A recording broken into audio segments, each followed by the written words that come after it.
को पोस्टपोन हो गई। तो दुख होता है मैम कि हम दिल्ली में रहते हैं। दिल्ली में मैंने कंटिन्यू लड़ाई लड़ी, 7 साल से लड़ रही हूँ। मुझे कानून का सहारा दिया गया। मैंने बड़ा धैर्य के साथ इस लड़ाई को लड़ी 7 साल। जितना समय हम इस संघर्ष में की दी उतना हम अपने बच्चों में भी नहीं दिया। लेकिन फाइनली जब पहला डेथ वारंट जारी हुआ तो मुझे तसल्ली हुई कि नहीं, लगा कि अब हमारा संघर्ष खत्म हो गया। लेकिन नहीं, जिस तरह से फांसी पोस्टपोन होती है, जिस तरह से वो एंजॉय करते हैं, इन 7 साल में कभी हम उनके परिवार वालों को कभी कुछ नहीं कहा, कभी तू तक नहीं बोली मैं। लेकिन हमारी स्थिति आज ये है कि जब कोर्ट से बाहर निकलती हूँ तो मुझे डर लगता है। वो पीछे से प्रदर्शन करते हैं, हमको, हमारे वकीलों को गाली देते हैं और हमें श्राप देते हैं कि नहीं। अस्सलामुअलैकुम। तो कैसे हैं आप सब? उम्मीद करती हूँ आप सब सही सलामत होगे, अच्छे होगे। सो गाइस, एक और वीडियो के साथ में आ चुकी हूँ। जो ये है लेडी दिख रहे हैं वो है निर्भया की मम्मी। जी हाँ, निर्भया को तो आप जानते होंगे। आप सारे लोग जानते हैं निर्भया केस जो भी चल रहा था। तो चलिए उसकी मम्मी की ज़ुबानी हम सुनेंगे उसकी बेटी के साथ में क्या हुआ था। ठीक है, तो इनकी बेटी के साथ में जो भी हुआ था ये पूरी डिटेल में बताएगी। वो कब घर से निकली है और क्या हुआ था, कब इनको कॉल आया बच्ची का, और अपनी बेटी को इंसाफ दिलाने के लिए एक माँ अपनी बेटी को इंसाफ दिलाने के लिए कितना लड़ी है और कितने साल तक का लड़ी है। और आज भी उनको उस बात की बहुत दुख है वो उनको बहुत है कि आज भी लड़कियों को कहीं ना कहीं समाज में वो इज़्ज़त, वो प्यार, वो सम्मान नहीं मिल रहा है। आज भी लड़कियों के ऊपर जुल्म हो रहे हैं, अत्याचार हो रहा है, रेप हो रहा है, गैंग रेप हो रहा है, मर्डर हो रहा है ना। तो चलिएगा, इस पूरी की पूरी जो स्टोरी है उसकी मम्मी के मुँह से ही हम सुनते हैं। आइए पूरी वीडियो देखते हैं। ये लगभग 3:30 बजे का टाइम होगा, 3:30 या 4 बजे के बीच में वो निकली और बोली कि मम्मी मैं 2-3 घंटे में आती हूँ। उनके उस टाइम पे उनके पापा की दोपहर से ड्यूटी चलती थी 10 बजे तक। तो हम अपना जो भी हमारा काम होता था, खाना पानी, जो भी इनको ट्यूशन ले भेजना ले आना, अपना हम करे। और धीरे धीरे अपन 8 बज गया तो उस टाइम पे एक फ़ोन उनके पास होता था, एक फ़ोन उनके पापा के पास होता था। तो फिर भी बेटे से हमने फ़ोन करवाया कि बेटा देखो कि दीदी आई नहीं। तो बोला कि अच्छा मम्मी करते हैं। तो 1-2 बार फ़ोन किए, लगा नहीं। एक बार फ़ोन लगा भी तो जैसे लगा कि 1-2 घंटी बजी, जैसे फ़ोन या गिर गया या कोई छीन लिया हो। उसके बाद फिर दोबारा नहीं लगा। हम कई बार अपने जो हमारा स्टैंड है वहाँ पर कभी बच्चे जाते थे, कभी खुद मैं गई, खड़ी रही, शायद लेट हो गया होगा। लेकिन करते करते समय 10 बज गया। ये जब फिर ड्यूटी से आए तो हम लोग रोड पे ही बाहर खड़े थे, तीनों आदमी। बोले कि बाहर इस टाइम क्यों खड़े हो तुम लोग ठंड में? तो हमने कहा कि नहीं आई। तो ये भी फ़ोन करने लगे, लेकिन फिर फ़ोन स्विच ऑफ जाने लगा, नहीं मिला। अभी हम लोग बाहर ही खड़े थे, उस टाइम 11 आसपास होगा, टाइम तो नहीं देखे। तो फ़ोन आया सफदरजंग हॉस्पिटल से कि मैंने, आप कौन बोल रहे हैं? तो इन्होंने ये बोले कि हम अपना नाम बताया कि हम बद्रीनाथ सिंह बोल रहे हैं। तो बोले कि बेटी है? तो इन्होंने बोला कि हाँ। क्या हुआ? तो बोले कि आप सफदरजंग हॉस्पिटल आ जाइए कि चोट लग गई है। तो ये अपने दोस्त के साथ बाइक पे फटाफट निकल लिए। अब बोले कि मैं चलो फ़ोन करता हूँ तो आप आओ। फिर भी मैं भी तैयार थी कि चलो हम भी सफदरजंग निकलते हैं। तब तक इनका फ़ोन गया कि जल्दी आ जाओ, की हालत बहुत ख़राब है। फिर हम भी आ गए। जब हम भी आ गए तो उसको सब एक्सरा उक्सरा करके वो लोग लेके जा रहे थे ऑपरेशन के लिए, इन्होंने साइन कर दिया था। जब हम आए तो फिर फटा उसको लेके आए वो ऐसे ही कि मम्मी आई हैं। तो जब उन्होंने आँख खोला तो रोने लगी। तो मैंने बोला कि बेटा हम आ गए, ठीक हो जाएगा।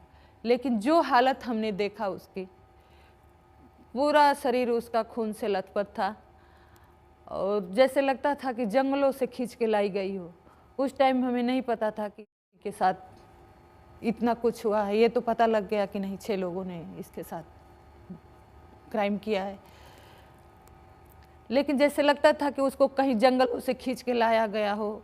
ये ओठ का 2 भाग हुए, ये सारे खाल निकली हुई थी। मैंने पूरा शरीर जैसे लगता था कि फटा है, कहीं से खून निकल रहा है, कहीं से मांस दिख रहा है। फिर थोड़ी देर में लेके चले गए लोग हॉस्पिटल में और ऑपरेशन उनका शुरू हो गया। टाइम का तो मुझे नहीं पता क्या टाइम हो रहा था। हमें तो एक शौक सा लग गया था, समझ नहीं आ रहा था क्या करें। इसी बीच जो डॉक्टर वहाँ थे ऑपरेशन में, कई डॉक्टर थे, जो उसमें से सीनियर डॉक्टर आके कहे कि उन्होंने बोला कि सॉरी, मुझे 20 साल हो गया इस पेशे में काम करते हुए। मेरे पास बहुत सारे केस आए, कई लोगों का हमने जान बचाया, लेकिन मेरे पास ऐसा कभी नहीं केस आया। मुझे समझ नहीं आ रहा है कि मैं क्या जोड़ूं। जो हमारे अंदर 20-22 फुट की आंत होती है, 1 फुट भी सबूत अंदर नहीं है, से कभी भी कुछ हो सकता है। फिर भी हमने इंतज़ार किया, होश आया। जब तक सांसें चलती रही तब तक आस था कि नहीं शायद ठीक हो जाएंगी। हला डॉक्टर ने पहले हमें आश्वस्त कर रहे थे कि देखिए कि ऐसी हालत है, 2-4 दिन 2-4 घंटे कि बहुत मुश्किल है, अगर भगवान ही कोई चमत्कार करेगा तो ही बचेगी। लेकिन फिर भी जब तक जिंदा थी तब तक आस था कि क्या पता ठीक हो जाए। जब उसको होश आया, उसने पानी मांगा।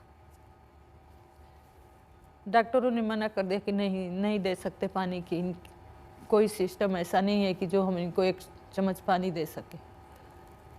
उन्होंने खाना भी कहा कि मम्मी मुझे भूख लगी है। एक बार तो उन्होंने ऐसा इशारा किया कि मैंने किसी चुपके से मुझे थोड़ा सा खिला दो, लेकिन मैं नहीं खिला पाई। मुझे हर वक्त ये तकलीफ रहती है, आज भी ये तकलीफ हमें जीने नहीं देती है कि बच्ची जिंदा तो थी जो भी 12 दिन 10 दिन, लेकिन इस दुनिया से 1 बूंद पानी के लिए तरस गई। उससे भी बड़ा दुख हमें अब हो रहा है। जिस तरह से 2012 में लोग हमें नहीं जानते थे, उसको नहीं जानते थे, एक साथ सब लोगों ने आवाज़ उठाई, देश दुनिया में प्रदर्शन हुआ, लगा सारी चीज़ें बदल जाएगी।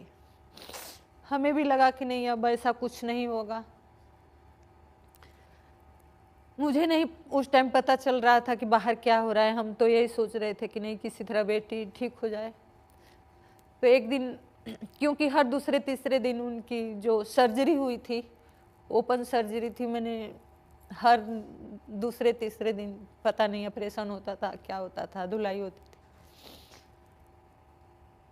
तो इसी में जब बेहोश हो रहती थी तो हमें डर लगता था। तो एक दिन रो रहे थे तो डॉक्टर बोले कि चलो हम आपको कुछ दिखाते हैं। वो जब ले गए तो मैंने देखा कि बाहर लोग प्रदर्शन कर रहे हैं, पानी की बौछारें चल रही हैं, गैस गोले छोड़े जा रहे हैं, ठंड की रात है।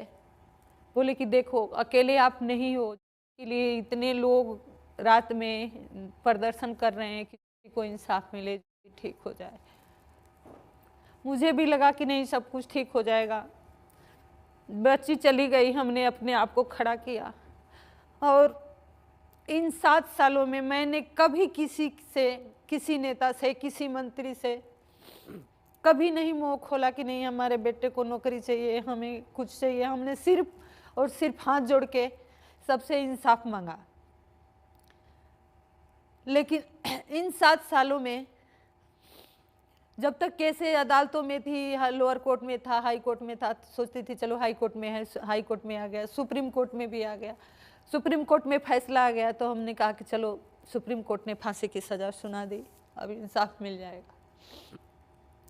फाइनली जब 2017 में सुप्रीम कोर्ट से केस निकल गई, उनकी रिव्यू 18 में खारिज हो गई।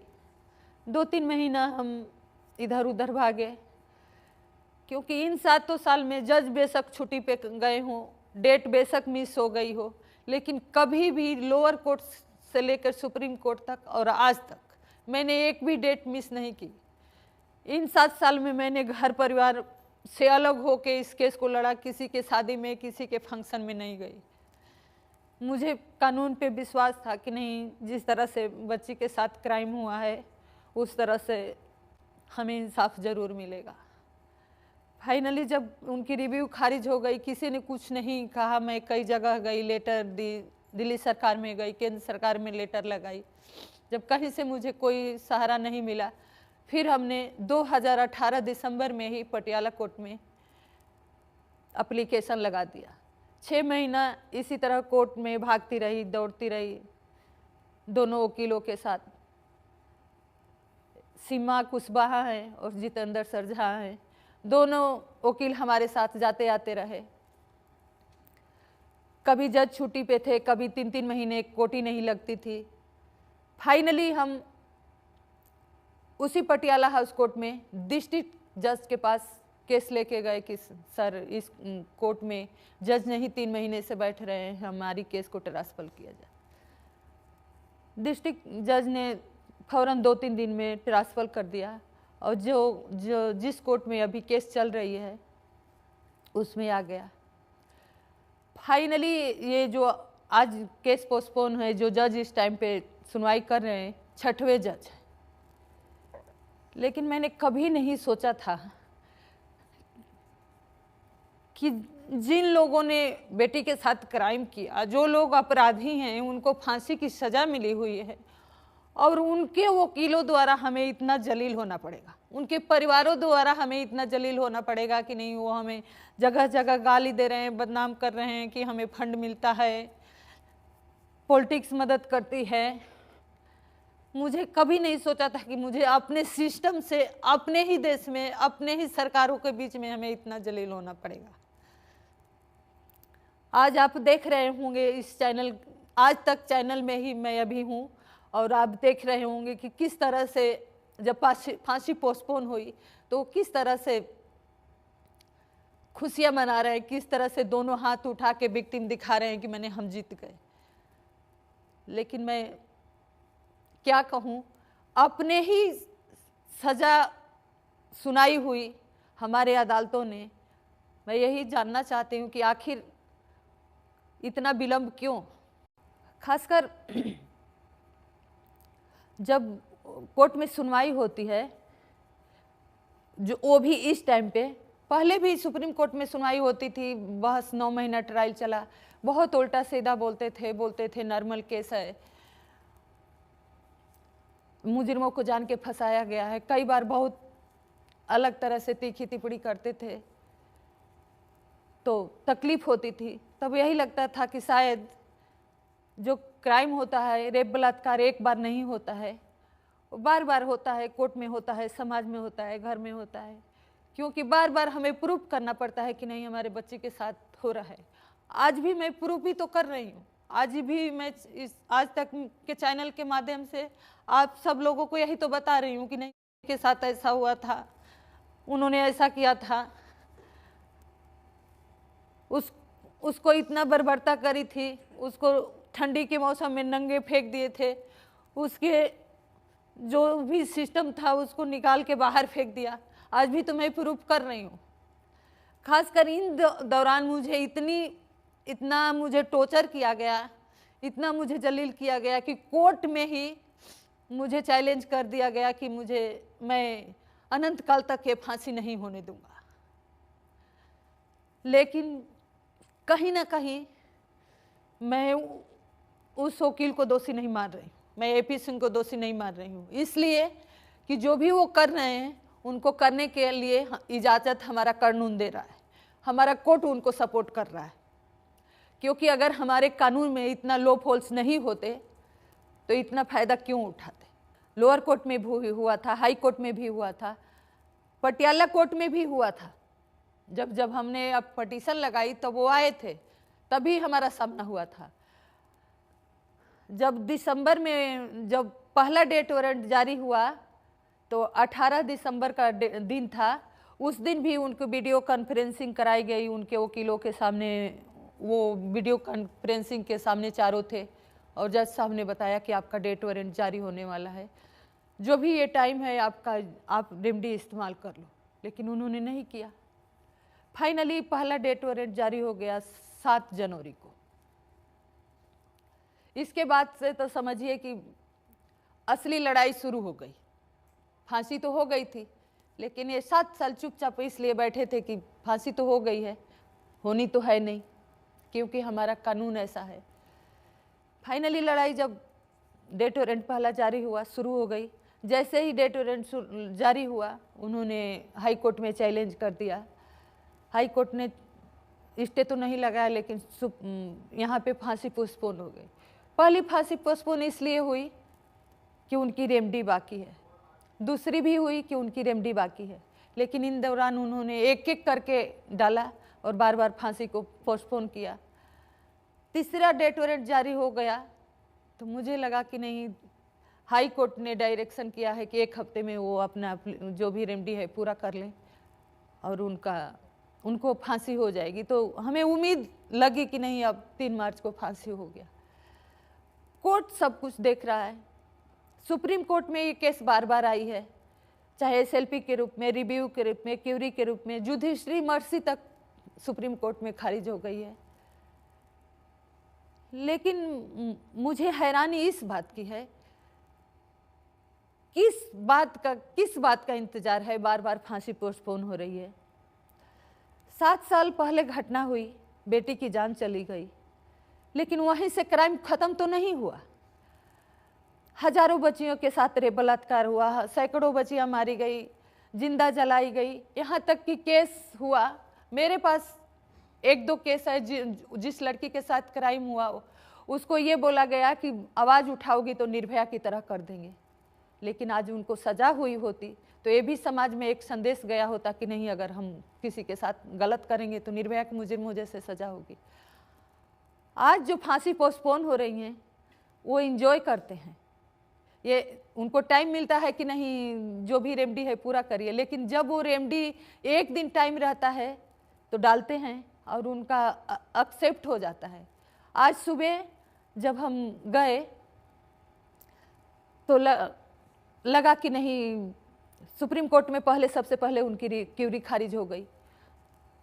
एक बार पटियाला कोर्ट हाउस ने उनकी अपील भी खारिज कर दी। फिर पता लगा कि उन्होंने वो मर्सी डाल दिया और शाम को पोस्टपोन हो गई। तो दुख होता है मैम कि हम दिल्ली में रहते हैं। दिल्ली में मैंने कंटिन्यू लड़ाई लड़ी, 7 साल से लड़ रही हूँ। मुझे कानून का सहारा दिया गया। मैंने बड़ा धैर्य के साथ इस लड़ाई को लड़ी 7 साल। जितना समय हम इस संघर्ष में दी उतना हम अपने बच्चों में भी नहीं दिया। लेकिन फाइनली जब पहला डेट वारंट जारी हुआ तो मुझे तसल्ली हुई कि नहीं, लगा कि अब हमारा संघर्ष खत्म हो गया। लेकिन नहीं, जिस तरह से फांसी पोस्टपोन होती है, जिस तरह से वो एंजॉय करते हैं, इन 7 साल में कभी हम उनके परिवार वालों को कभी कुछ नहीं कहा, कभी तू तक नहीं बोली मैं। लेकिन हमारी स्थिति आज ये है कि जब कोर्ट से बाहर निकलती हूँ तो मुझे डर लगता है। वो पीछे से प्रदर्शन करते हैं, हमको, हमारे वकीलों को गाली देते हैं और हमें श्राप देते हैं कि नहीं, भगवान करे तुम मर जाओ।